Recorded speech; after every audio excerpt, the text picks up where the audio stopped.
আপনারা মানে আপনার বাড়িতে বিজয়ী প্রার্থী, আপনি পরাজিত হয়েছেন, এই যে কালচার, এটা নিয়ে একটু বলবেন। আলহামদুলিল্লাহ, ত্রয়োদশ জাতীয় নির্বাচন সমাপ্ত হয়েছে। আমি ঝিনাইদহ ১ আসনে দাঁড়িপাল্লা প্রার্থী ছিলাম।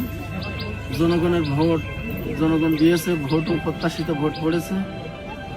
যে বিজয় হয়েছে আমি তার আন্তরিকভাবে ধন্যবাদ জানিয়ে এই শৈলকুপা মডেল শৈলকুপা গড়ার জন্য আমি তার আমার পক্ষ থেকে সার্বিক সহযোগিতা করবো ইনশাল্লাহ।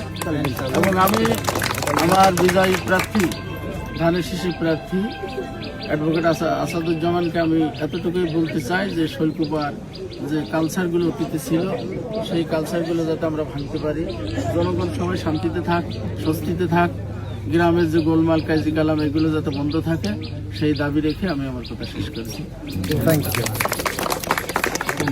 আমরাও একসাথে চলাফেরা করবো সৌহার্দ্যপূর্ণভাবে, কোনো রকম কথা